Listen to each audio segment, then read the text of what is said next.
नमस्कार, मैं हूं दिबांजलि मित्रा। कोरोना महामारी के बीच चीन विश्व समाचारों में लगातार बना हुआ है।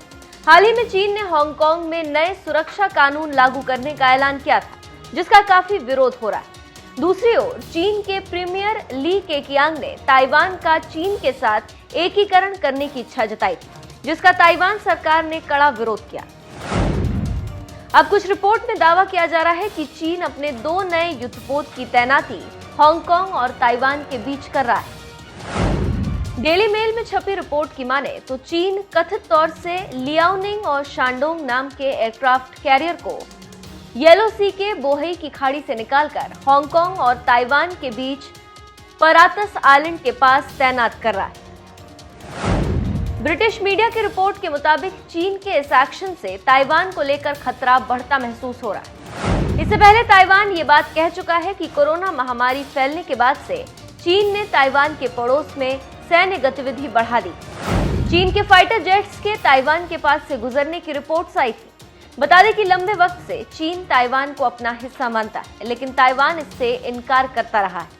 फिलहाल ताइवान में खुद की चुनी हुई लोकतांत्रिक सरकार है। यहाँ पर एक बात आपको बता दें कि चीन के विरोध की वजह से ही ताइवान को संयुक्त राष्ट्र की कई संस्थाओं में जगह नहीं दी गई। कोरोना महामारी कई देशों में फैलने के बाद कई एक्सपर्ट इस बात को लेकर चिंता जताते रहे हैं कि चीन इस मौके का इस्तेमाल अपनी ताकत बढ़ाने में कर सकता है। ऐसे में 2 युद्धपोत को परातस आइलैंड के पास तैनात करने से चीन पर नए सवाल खड़े हो रहे हैं।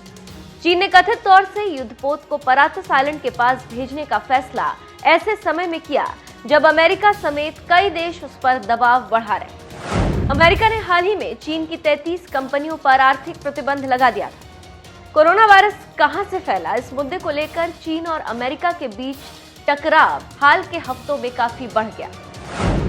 अमेरिका की ओर से 33 कंपनियों पर बैन लगाने के बाद चीन के विदेश मंत्री वांग यी ने कहा था कि इस कदम से नया शीत युद्ध शुरू हो सकता है। अमेरिका में डोनाल्ड ट्रंप की सरकार कोरोना वायरस फैलने के लिए लगातार चीन पर आरोप लगाती रही। अमेरिका के विदेश मंत्री माइक पोम्पियो ने यहां तक कह दिया था कि चीन की लैब से कोरोना वायरस फैलने के सबूत अमेरिका के पास है। हालांकि चीन ने ऐसे आरोपों को लगातार खारिज करता रहा है।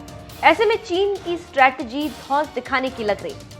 एक तरफ डोकलाम और लद्दाख में चीनी सैनिक भारतीय सैनिकों से भिड़ रहे हैं, तो दूसरी तरफ चीनी राष्ट्रपति शी जिनपिंग अपनी सेना को युद्ध करने के लिए तैयार रहने की बात कर रही और तीसरी तरफ अपनी दादागिरी का परिचय ताइवान और हांगकांग में दिखा रही। देखना होगा कि आगे आखिर चीन दक्षिण एशिया में करना क्या चाहता है।